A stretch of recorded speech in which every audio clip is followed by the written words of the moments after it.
Hey there, this is Dr. Justin. Again, this is the holiday season. Everyone's getting sick. Everyone needs an immune boost. So today's talk is going to be on vitamin D, and we're going to talk about how it can actually help your immune system, help your mood, and also help you lose weight, especially if you're deficient in vitamin D. So let's first go into vitamin D. Vitamin D is actually a hormone. They call it a vitamin, but it's really not. It's really a hormone. And when we supplement vitamin D, we're giving precursor vitamin D3 that goes to the liver and gets converted into active vitamin D. So again, a couple of things here that we're going to address: the immune balancing benefits, the weight loss, as well as the sex hormone benefits of vitamin D. Now, regarding immune balancing, to keep it simple, we have two branches of our immune system called our TH1 and TH2 immune system. TH1 is our natural killer side. This is like the special forces, like the Navy SEALs or the Delta Force or the Army Rangers that jump in, that want to attack the issue head on first. Then we have the TH2, which is the humoral immune system. This kind of comes in about 7 days later. This is like where our B cells come in, our memory cells. They come in 7 days later, about a week later. And we have our natural killer cells, or our cytotoxic immune system, humoral, cytotoxic. These are our special forces, Navy SEAL, Army, etc. Now, most people, they have this out of balance, especially if they're autoimmune. We may see a significant higher amount of the TH1 immune system. Also, we may have this just totally suppressed in some people that have just weak immune systems. So to kind of talk about the immune balancing aspect, we have these cells known as Treg. And Treg cells are influenced by vitamin D. So if our vitamin D is low, Treg is not going to have the ability to come in here and manipulate the sides that are deficient or the sides that are too high. So Treg has an effect on balancing this out naturally. And also vitamin D also has an effect of balancing out and blocking our TH17. So our TH17 part of the immune system tends to have a more inflammatory effect. So if we can block that out, and if we boost up our Treg, that's going to have a balancing, a modulating effect, if you will, on our TH1, right, our natural killers, and then our TH2 on our B cell or our antibody side of the immune system. Now also, vitamin D has an effect on this natural antibiotic our body makes called cathelicidin. And cathelicidin upregulates these antibacterial enzymes that can actually break down bacteria and break down lipopolysaccharides. So quick review: bacteria cell wall, the outer part of the bacterial cell walls are lipopolysaccharides, and these can cause leaky gut and inflammation, and they can also affect your mood and how you feel. So again, the immune balancing effect of vitamin D comes in multiple ways: via Treg, via balancing TH1, TH2. There's also a good deal of evidence showing that it actually boosts TH2 side of the immune system, and also blocking out TH17 and increasing cathelicidin and our body's natural antibiotics.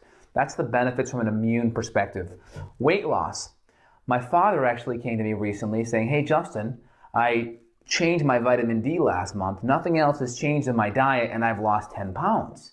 What do you think it could be?" So I got on PubMed and I started looking for mechanisms in which vitamin D actually promotes weight loss. And I found a study that was just completed in April of this year, or actually April of last year now, 2014, in the American Journal of Clinical Nutrition. Now the study was done on 300 or so postmenopausal females, but what they found is the study showed that when the vitamin D got above 30, 32 to be exact in this study, so when it got above 32 milligrams per milliliter, there was a significant weight loss in those females.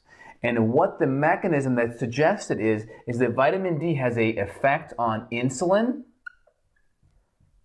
So it decreased insulin levels, and it also decreased CRP. And CRP is a marker for inflammation. So what vitamin D did, let's recap that again. It reduced inflammation and it reduced insulin resistance, or it lowered our insulin levels. So insulin, again, is the hormone. We need it to bring glucose and fuel into our cells, but what happens is, with higher levels of insulin, it starts shuttling sugar, excess sugar, into our muscles into our body, and it starts converting a lot of that extra sugar into fat. So once our muscles and liver are saturated, that sugar gets converted into fat. So insulin will shuttle the extra carbohydrate into fat.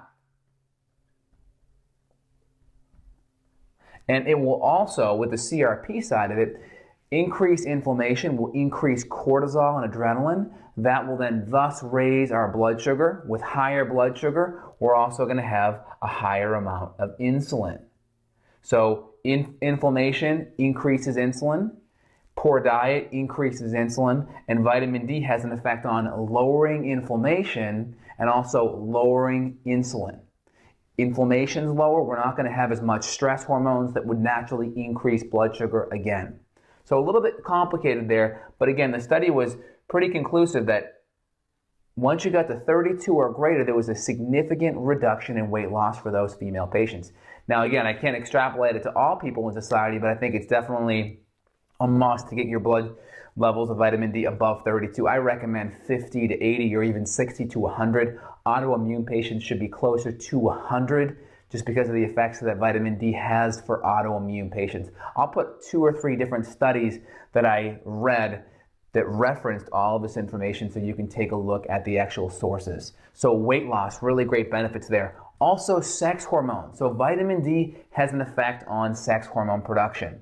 Well, anytime we have insulin resistance and inflammation, that's going to have a big effect on sex hormone production. But there's also receptors for vitamin D all throughout the body, especially in our the tracts and the parts of the body, especially the sperm cells, in the epididymis, and in the female organs that produce hormones, estrogen and testosterone. And there's one study that showed that vitamin D can have an effect on the biosynthesis of testosterone in males and estrogen in females. So it's possible the receptor sites are there, and the ability for the body to use vitamin D as kind of a jump start to make some of those hormones is possible, and I read that in one study. So again, vitamin D can have an effect, and testosterone in men and testosterone in men and estrogen in women have an effect also on how they feel and their mood. So for instance, estrogen has an effect on holding, or basically it's like a natural selective serotonin reuptake inhibitor for serotonin. It also increases dopamine between the brain synapses, and it also increases GABA, which promotes relaxation. That's why most people in the wintertime get SAD, or seasonal affective disorder, where they start feeling depressed because of the lack of sun. Well, now we're starting to know why. The research is starting to come full circle. We're starting to get the mechanism. It has to do with the fact of increasing testosterone in men and increasing estrogen in females, and how that affects the neurotransmitters GABA, serotonin, and dopamine. So action items right now: go out and get a 25 hydroxy vitamin D test. Make sure you're at least over 32 according to one study. I would go as high as 50. Again, vitamin D has really come full circle in the last decade. We used to think it just had to do with calcium and phosphorus, homeostasis, as well as bone health, but it has to do much more. And these are 3 good areas that are kind of coming about in the research. So make sure your vitamin D levels are optimized this winter. And again, if you're have an autoimmune condition, or you're trying to improve some of these areas and want to look a little deeper, feel free and find my information below to get access to me. Thanks, and have a great day.